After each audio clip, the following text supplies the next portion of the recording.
જ્યારથી પૃથ્વી, જળ, વાયુ, અગ્નિ અને આકાશ અસ્તિત્વમાં આવ્યા, જ્યારથી માનવ જીવન અસ્તિત્વમાં આવ્યું, ત્યારથી અનેક કારણોસર સમસ્યાઓ શરૂ થઈ. અને એ સમસ્યાઓનું નિવારણ મળે અને મનુષ્ય પોતાનું મૂળ સ્વરૂપ પામે તે માટે પરમાત્માએ તપ ધર્મની પરંપરા શરૂ કરાવી. આજે અનાદિકાળથી આ તપ ધર્મની પરંપરા ચાલી રહી છે. આ યુગમાં પણ અનેક સાધુ ભગવંતો કઠોર તપશ્ચર્યા કરી રહ્યા છે. બહુરત્ના વસુંધરા. આ પૃથ્વી અનેકાનેક કિંમતી રત્નોથી છલકાય છે. અનેક જળહળતા રત્નો પોતાના અસ્તિત્વની શાખ પૂરી રહ્યા છે. એવા જ એક અદ્ભુત રત્ન ન્યાય વિશારદ પૂજ્ય આચાર્ય ભગવંત શ્રી વિજય ભુવન ભાનુ સુરેશ્વરજી મહારાજ સાહેબના શિષ્ય રત્ન ગચ્છાધિપતિ પૂજ્ય આચાર્ય ભગવંત શ્રી વિજય જયઘોષ સુરેશ્વરજી મહારાજ સાહેબના પ્રીતિપાત્ર એવા પન્યાસ પ્રવર પૂજ્ય શ્રી હંસરત્ન વિજયજી મહારાજ સાહેબ જીન શાસનમાં અનેક તપશ્ચર્યા કીર્તિમાન સ્થાપિત કરી હવે શાસન દેવોની કૃપા અને અનેક ગુરુ ભગવંતોના આશીર્વાદથી ગુણરત્ન સંવત્સર તપને પરિપૂર્ણતા તરફ ગતિમાન કરી રહ્યા છે. અનેક યુગોથી આત્મ સ્વરૂપને પામવા, આત્મ સાક્ષાત્કાર કરવા તપ થયા છે.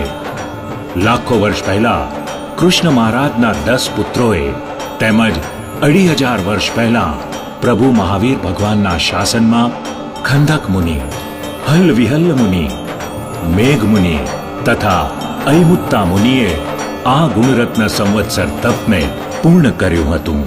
લાખો પછી હજારો વર્ષમાં આંગળીને વેઢે ગણી શકાય એવા મહાત્માઓએ જે 16 મહિનાના તપને પરિપૂર્ણ કર્યું. એ ગુણરત્ન સંવત્સર તપ કેવી રીતે થાય છે એ પૂજ્ય મહાબોધિ મહારાજ સાહેબના શ્રીમુખે જ સાંભળીએ. 16 મહિનાનો આ તપ. પહેલા મહિને 1 ના બારણે 1, બીજા મહિને 6 ના બારણે 6, ત્રીજા મહિને 8 ના બારણે 8, ચોથા મહિને 4 ના બારણે 4, 10મા મહિને 10 ના બારણે 10, 11મા મહિને 11 ને બારણે 11 3 વાર કરે, 12મા મહિને 12 ને બારણે 12 3 વાર, પછી બે વખત 13મા મહિને 13 ને બારણે 13 કર્યા, 14મા મહિને 14 ને બારણે 14 કર્યા, 15મો મહિનો આજે પૂરો થાય છે, 15 ને બારણે 15 ઉપવાસ પૂરા થયા 82 અવતાર કાળમાં. અને હવે એ 16 ને બારણે 16 શરૂ કરે છે. 16મો મહિનો એક મહિનો 16 ઉપવાસ કરશે, બારણે 82 કરશે. છેલ્લા 16 ના પચકાણ માટુંગાની અંદર સણમુખાનંદ કોલની અંદર આચાર્ય ભગવાન રત્ન સુંદર સુરેશ્વરજી મહારાજની પાસે પચકાણ દેશે. અને એની સાથે 2500 વર્ષમાં પહેલી વખત એક મહાત્મા આ ગુણરત્ન સંવત્સર તપની પૂર્ણાહુતિ કરશે. 16 મહિના એટલે 480 દિવસમાં 407 ઉપવાસ અને 73 બ્યાસણા. સાંભળતા જ આ તપની કઠિનતા અનુભવાય. આટલું ઓછું હોય તો એમાં પૂજ્યશ્રીનો અધધ થઈ જવાય એવો 6 મહિનામાં 1071 કિલોમીટરનો વિહાર.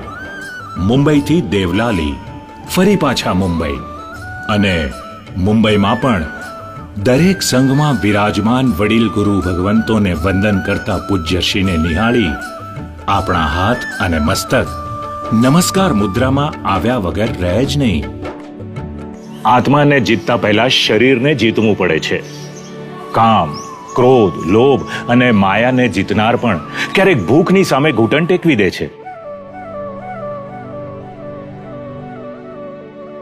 એકાસણા, આયંબિલ, અઠ્ઠમ કે અઠ્ઠઈ તપ કરનારા એ વાતથી જરાય અજાણ નથી કે શરીર જ્યારે બળવો કરે ને ત્યારે મન પર જબરો વજ્રઘાત થતો હોય છે. 2500 વર્ષ દરમિયાન એવું નથી કે આ તપ કોઈએ નથી આદર્યું. અનેક ગુરુ ભગવંતોએ આ તપ આદર્યા, છતાંય ત્યાં તપના અંતિમ ચરણ સુધી ન પહોંચી શક્યા. ગુણરત્ન સંવત્સર તપ જેવા કઠિન તપ કરવાનો નિર્ણય કંઈ રાતોરાત તો ન જ લેવાયો હોય. આ તપની કઠોરતા સહન કરવા માટે શરીર કેટલા લાંબા સમયથી અભ્યાસમાં લાગેલું હોય અને મનોબળ કેટલું દ્રઢ હોય એ જાણવા માટે પન્યાસ પ્રવર પૂજ્ય શ્રી હંસરત્ન વિજયજી મહારાજ સાહેબની 36 વર્ષની દીર્ઘ સંયમ યાત્રા વિશે જાણીએ. મૂળ ગામ અઘોઈ, કચ્છ વાગડના દેવજીભાઈનું ધર્મપ્રિય કુટુંબ મુંબઈ પાસે થાણામાં વસ્યું. પિતા દેવજીભાઈ, માતા રાજીબેન, 4 પુત્રો અને 1 પુત્રી. આવા પરિવારના હરિભાઈ બાળપણમાં શાળાએ જતા ત્યારથી તેમનો સ્વભાવ પરગજુ અને દયાળુ. પહેલેથી જ કોઈ માટે કંઈ પણ કરી છૂટવામાં આનંદ અનુભવે. નાની બહેનને એપેન્ડિક્સના ઓપરેશન માટે હોસ્પિટલમાં દાખલ કરેલી. હરી શાળાએથી ઘરે ન જતા સીધા હોસ્પિટલ પહોંચી જાય. પોતાને વાપરવા મળેલા પૈસાના બિસ્કિટ લઈ બહેનને આપી દે. પોતે ભૂખ્યા હોય પણ બહેનની ચિંતા પહેલા કરે. પૂજ્ય આચાર્ય ભગવંત ભુવનભાનુ મહારાજ સાહેબની નિશ્રામાં મુંબઈ મલાડમાં 16 દીક્ષાઓનો મહોત્સવ હતો. ત્યારે પિતા દેવજીભાઈ 12 વર્ષના હરિને લઈને પૂજ્ય ગુરુદેવ પાસે ગયેલા. ગુરુદેવની નજર હરિ પર પડતા જ તેમણે પારખી લીધેલું કે આજ છે ભવિષ્યનું તપસ્વી રત્ન, જે વિક્રમ સર્જક તપશ્ચર્યાઓ કરી શાસનના જય જયકારનો નિમિત્ત બનશે. પૂજ્ય ગુરુદેવે દેવજીભાઈ પાસે હરિની માગણી કરી. દેવજીભાઈ અને માતા રાજીબહેને હર્ષોલ્લાસપૂર્વક પુત્ર હરિનો હાથ પૂજ્ય ભુવનભાનુ મહારાજ સાહેબને સોંપી દીધો. થોડા સમય પછી ગુરુદેવે હરિને દીક્ષા આપી. ઓઘો મળતા જ હરિનું નામ થયું મુનિ હંસરત્ન વિજયજી. આ રીતે 13 વર્ષની ઉંમરે આપણા દિવ્ય તપસ્વી પૂજ્ય પન્યાસ હંસરત્ન વિજયજી મહારાજ સાહેબની સંયમ જીવનની શરૂઆત થઈ. દીક્ષાના લગભગ 4 વર્ષ પછી પન્યાસ પ્રવર પૂજ્ય હંસરત્ન મહારાજ સાહેબના પિતા, ભાઈ તથા નાની બહેને દીક્ષા લઈ ધર્મ તથા શાસનને જીવન સમર્પિત કર્યું. પરમ પૂજ્ય મુનિ તત્વવર્ધન મહારાજ સાહેબ, પ્રવચન પ્રભાવક પન્યાસ પ્રવર તત્વદર્શન મહારાજ સાહેબ તથા પૂજ્ય સાધ્વીજી ભવ્ય રંજના શ્રીજીના નામે કુળનું નામ ઉજાળી રહ્યા છે. આવા કુટુંબ પર ધર્મ અને શાસન અતિ ગર્વ અનુભવે છે. પૂજ્ય શ્રી હંસરત્ન વિજયજી મહારાજ સાહેબની અનેક વિશેષતાઓ છે.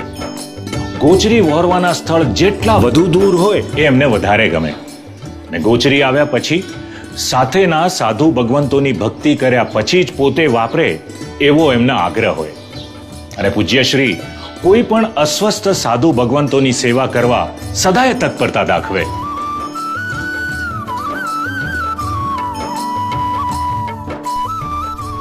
દક્ષિણ ભારતમાં પૂજ્યશ્રીનો વિહાર હતો. તે સમયનો પ્રસંગ છે. એક સાધુ ભગવંતને એટેક આવ્યાના સમાચાર મળતા જ પૂજ્યશ્રીએ તેમની પાસે પહોંચવા વિહાર શરૂ કર્યો. અંતર હતું 250 કિલોમીટર. તીરની ગતિએ પૂજ્યશ્રી રવાના થયા. આટલા લાંબા વિહારના અંતિમ દિવસે સવારના 4 વાગે તેમણે વિહાર શરૂ કર્યો. રસ્તામાં એમની પોતાની પણ તબિયત થોડી બગડી, પણ રાતના 1 વાગ્યા સુધી વિહાર કરીને બાકી બચેલા 100 કિલોમીટરનું અંતર પણ તેમણે કાપ્યું અને તેઓ પહોંચી ગયા એ મહાત્મા પાસે. કપરા સમયમાં પણ તેમણે એકાસણા ન તોડ્યા. આવા તો અનેક પ્રસંગો છે જે પૂજ્યશ્રીના દ્રઢ સંકલ્પને ઉજાગર કરે છે. પૂજ્યશ્રીએ કરેલી તપશ્ચર્યાની યાદી વિશે વાત કરીશું તો નવાઈ લાગશે કે તપ કરવાનું બળ અને પ્રેરણા એમણે ક્યાંથી પ્રાપ્ત કરી હશે. પૂજ્ય આચાર્ય ભગવંત શ્રી મુક્તિ વલ્લભ સુરીના પ્રશિષ્ય પૂજ્ય રૂપાતીત વિજય મુનિએ માસ ક્ષમણની તપશ્ચર્યા શરૂ કરી હતી. મુનિરાજની 12 વર્ષની નાની ઉંમરે આટલી આકરી તપશ્ચર્યા વિશે જાણીને પૂજ્યશ્રીએ નિર્ધાર કર્યો કે હું પણ આ તપશ્ચર્યા કરીશ. મુંબઈના પરેલ સ્થિત ઉપાશ્રયે તેમણે તેમના વડીલ સાધુ ભગવંત પાસે સંપૂર્ણ 16 દિવસના